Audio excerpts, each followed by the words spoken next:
여러분 안녕하십니까? 뉴스투데이 제주입니다. 제주 MBC는 제주신보, 제주 CBS와 함께 도지사 후보들의 정책과 공약을 검증하는 토론회를 5차례에 걸쳐 진행합니다. 첫 순서로 녹색당 고은영 후보에 대한 토론회가 있었는데요. JDC 해체와 제2공항 백지화, 읍면동장 직선제 등을 제시했습니다. 보도에 김현선 기자입니다. 최초의 여성 제주도지사 후보이자 30대 청년 후보인 녹색당 고은영 후보. 탈성장주의 공약을 놓고 개발 없는 성장이 가능하냐는 공방이 이어졌습니다. 대규모 개발이 아닌 다른 방식의 성장할 수 있는 성장의 원동력, 그게 뭐라고 생각하시는지. 지속 가능성을 갖춘 것이 첫 번째라고 생각을 합니다. 공수화 개념을 명확히 하는 것, 농업을 생명농업으로, 산업이 아니라 생명농업으로 재평가해서 적극적으로 육성하고 지원하는 것. JDC 역할에 대해서는 당선 직후 해체를 위한 기구를 구성하고 내국인 면세점에서 발생한 수익을 대중교통 완전 공영제 등에 쓰겠다고 밝혔습니다. 부동산은 제주도에 귀속하고 인력은 기관을 나누겠습니다. 면세점 같은 경우에는 도민 면세점으로 귀속을 하고 청년 문제 해결을 위해 기본소득을 도입하고 개발 이익금을 환수해 재원을 충당하겠다고 약속했습니다. 기본소득 제공이 실제로 일자리 창출과 어느 정도 시너지가 있을 것이며 스스로를 탐구하고 시간을 갖고 사회를 탐구할 수 있는 우리에게 그러한 기회와 시간을 보장을 해줄 겁니다. 그렇기 때문에 지금의 청년들에게 기본소득이 반드시 필요하다. 제2공항에 대해서는 전면 백지화를 내걸었고 행정시장 폐지와 읍면동장 직선제를 공약했습니다. MBC 뉴스 김현선입니다. 더불어민주당이 김우남 제주도지사 예비후보가 경선이 공정하지 않다며 청구한 재심을 기각했습니다. 더불어민주당은 공천재심위원회를 열어 이같이 결정했고 조만간 문대림 후보의 공천을 확정할 것으로 알려졌습니다. 이에 따라 문대림 후보는 오늘 기자회견을 열어 탈락한 후보들에게 힘을 합치자고 호소할 예정이지만 김우남 후보는 기자회견을 열어 당원 명부 유출 의혹을 끝까지 밝혀달라고 요구할 것으로 알려졌습니다. 6월 지방선거에서 도의원과 함께 뽑는 교육의원 제도는 제주가 유일한데요. 존폐 논란 속에 단일 후보 출마가 대부분인데다 실제 유권자 인지도도 크게 떨어져 깜깜이 선거 우려를 낳고 있습니다. 홍수현 기자입니다. 2006년 특별자치도가 출범하면서 전국 최초로 도입된 교육의원. 지금까지 3차례 선거가 실시됐지만 아직도 잘 모르는 도민들이 많습니다. 교육의원에 대해서는 전혀 알지를 못해요. 교육의원이 어떤 일을 하고 그런 걸 하는지도 잘 몰라요. 자신이 속한 선거구의 교육의원이 누구인지, 선거구가 어떻게 나누어져 있는지도 모르는 경우가 대부분입니다. 교육위원은 예전에 교육감 할 때도 별로 관심이 없더니 저도 그래서 그런지 지금은 잘 모르겠어요. 오는 6.13 지방선거 제주지역 교육의원 선거구는 제주시 3곳과 서귀포시 2곳 등 모두 5개.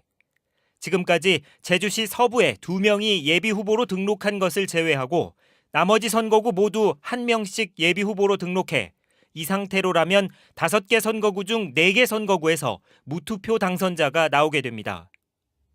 특히 교육의원은 교육 경력 5년 이상이라는 이 후보 자격을 놓고 최근 위헌 논란까지 제기되고 있는데요. 실제로 지금까지 선출된 교육의원 15명 가운데 14명이 교장 출신입니다. 이 때문에 한 시민단체는 이 후보 자격이 제한된 교육의원 제도에 대해 헌법 소원을 청구할 예정입니다. 퇴직 교장의 전유물로 교육위원이 그렇게 돼가지고 사실 그런 제한 자체가 이 후보 제한 자체가 이 평등권에 위배된다. 지방선거 때마다 효용성이 거론돼 온 교육의원. 이번 선거에서 사상 최다 무투표 당선자 기록을 앞두고 있습니다. MBC 뉴스 홍수현입니다. 장성철 바른미래당 제주도당 위원장이 6.13 지방선거 제주지사 출마를 선언했습니다. 장 위원장은 어제 기자회견을 열어 보수와 진보라는 이념적 틀을 뛰어넘는 문제 해결 중심의 실용적 개혁 노선을 지향하겠다는 바른미래당의 노선을 보여드리기 위해 출마를 결심했다고 밝혔습니다. 장 위원장은 극심한 소득 불균형을 극복하기 위해 영구 임대주택 공급을 확대하고 도정이 직접 운영하는 친환경적 케이블카와 외국인 전용 대형 카지노 등을 추진하겠다고 밝혔습니다.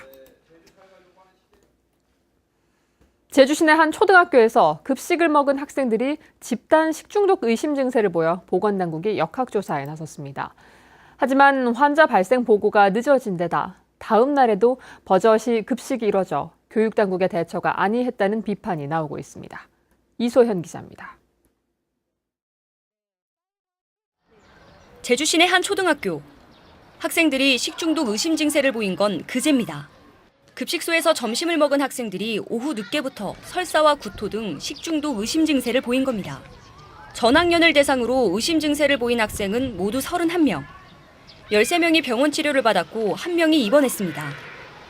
어제 스파게티, 크림 스파게티 먹었어요. 몇 명 정도가 이런 증세를 보였어요? 한 3명. 하지만 제주시 교육청이 보고받은 시각은 사고 발생 뒷날인 오후 1시 30분. 학교 급식 안전 매뉴얼에는 환자 2명 이상이면 집단 식중독 의심 환자 발생 의심으로 판단해 즉시 유선으로 교육청으로 보고하도록 돼 있습니다. 해당 학교는 뒷날 오전 10시쯤 결석한 학생이 나타나면서 식중독 의심 증세 사실을 알게 됐다고 밝혔지만 학부모들은 역학조사 사실을 이미 2시간 전에 학교로부터 연락을 받았다고 말합니다. 8시 한 35분? 40분쯤 입실하자마자 전화 온 것 같아요. 애들 몇 명이 그런 증상 보여서 전화를 드려보는 거래요. 학교에서 보고서나 뭐나 그런데 신고를 안 했어요. 그렇게 하니까는 역학조사하고 있다고 그 말씀 하시더라고요. 학교 측은 뒤늦게서야 집단 식중독 의심 증세를 알아챘지만 조치가 이루어지지 않은 채 사고 발생 뒷날에도 급식소가 운영됐습니다. 학교에서도 꼭 그 학년만 아니라 다른 학년에도 조사를 해야 되니까 시간적인 여유가 시간이 좀 걸렸을 걸로 판단이 됩니다. 해당 학교는 학생과 학부모의 불안을 잠재우고 추가 환자가 발생하는 걸 막기 위해 오늘 하루 학교 급식을 중단하기로 결정했습니다. 초등학교에서 집단 식중독 의심 사고가 발생했지만 학교 급식 안전 매뉴얼은 이번에도 제대로 작동되지 않았습니다. MBC 뉴스 이소연입니다.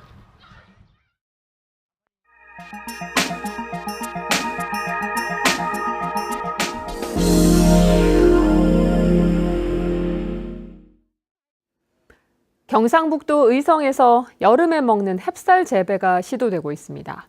신품종 개발과 기계화 덕분인데요.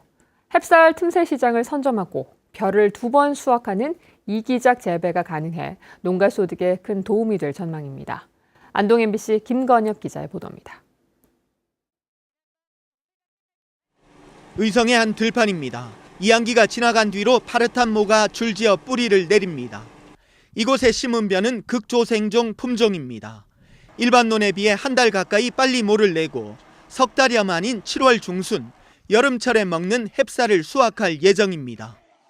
이모작이 가능하기 때문에 이모작을 할 계획입니다. 기대도 크고 걱정도 좀 있고 그렇습니다. 올해 첫 시도하는 여름 햅쌀과 함께 이른 추석에도 햅쌀을 안정적으로 공급할 수 있는 생산 체계가 완성되면서 이곳 농협은 햅쌀 시장을 선점했다는 평가를 받고 있습니다.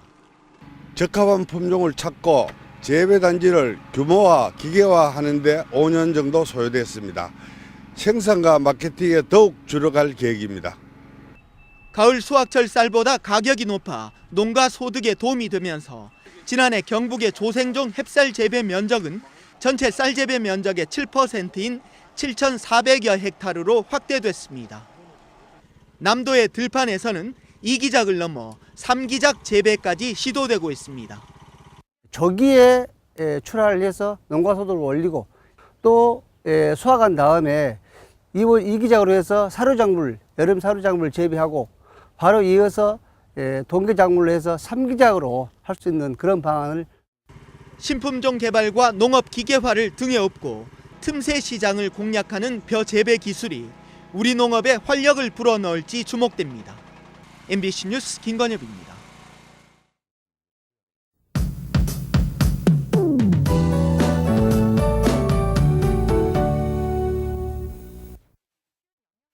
네, 오늘은 봄의 마지막 절기이자 봄비가 내려서 곡식을 기름지게 한다는 고구입니다. 오늘도 맑고 따뜻한 날씨가 이어지겠는데요. 다만 10도 이상으로 크게 벌어지는 일교차에는 계속해서 주의를 하셔야겠습니다. 오늘 아침 기온 어제보다 3도가량 높게 출발하고 있고요. 한낮에는 22도로 예상됩니다. 다음은 자세한 지역별 날씨입니다. 출근길 북부 지역 맑은 가운데 애월과 제주가 12도, 조천이 9도로 출발하고 있고요. 현재 서부 지역의 기온은 한림이 8도, 고산 13도로 출발해서 한낮에는 20도 내외로 예상됩니다. 남부 지역의 낮 기온은 20도 내외로 어제와 비슷할 것으로 전망되고요. 현재 동부 지역의 아침 기온은 7도 내외로 출발해 한낮에는 구좌가 22도, 성산과 표선이 21도로 전망됩니다. 현재 제주도 산지에는 건조주의보가 발효 중입니다. 산불 등 화재 예방에 각별히 신경 써주시기 바랍니다. 오늘도 도서 지역 맑은 날씨 드러나고 있고요. 아침 기온은 10도 내외로 나타나고 있습니다. 바다의 물결은 전해상에서 최고 1.5m까지 잔잔하게 일겠지만 오늘도 해상에는 안개가 짙게 끼는 해역이 많습니다. 항해나 조업하는 선박은 계속해서 주의해 주셔야겠습니다. 오늘 인천공항에는 방무가 껴 있고요. 그 밖의 공항은 맑은 하늘 드러나고 있습니다. 주간 날씨입니다. 내일까지는 맑은 날씨가 이어지다가 월요일 오후부터 차차 흐려져서 일요일까지 비가 내리겠습니다. 기상정보였습니다. 제주도 교육청은 올해부터 학교 성면시설 관리 매뉴얼을 보완하고 성면 철거 공사에 학부모가 참여하는 모니터단을 운영할 방침입니다. 현재 도내 학교 성면시설 교체 사업 진행률은 45%로 오는 2020년까지 예산 400억 원을 들여 나머지 66개 학교에 대한 공사를 마무리할 계획입니다.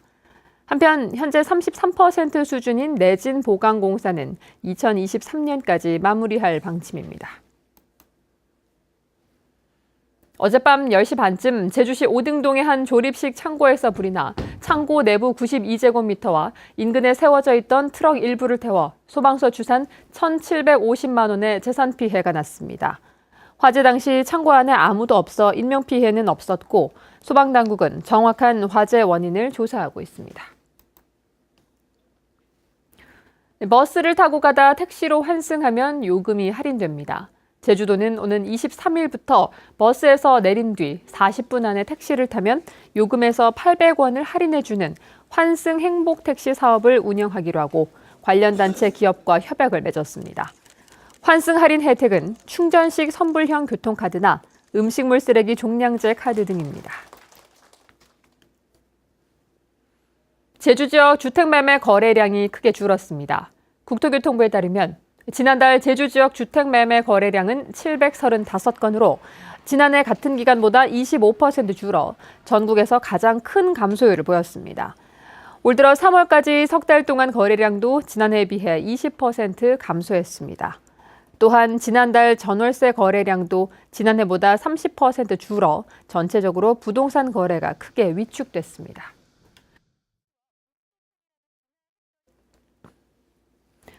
제주 문화콘텐츠진흥원이 어제 개원식을 갖고 공식 출범했습니다.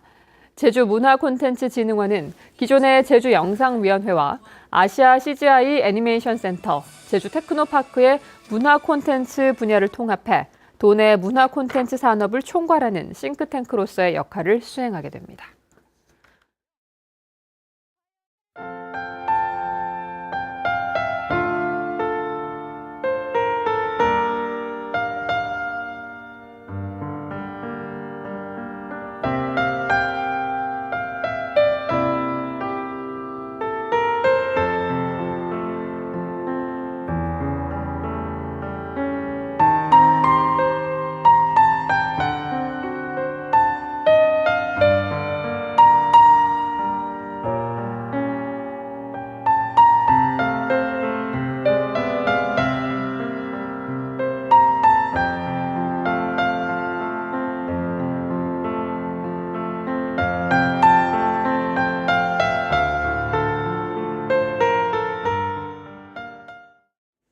뉴스투데이 제주였습니다. 여러분 고맙습니다.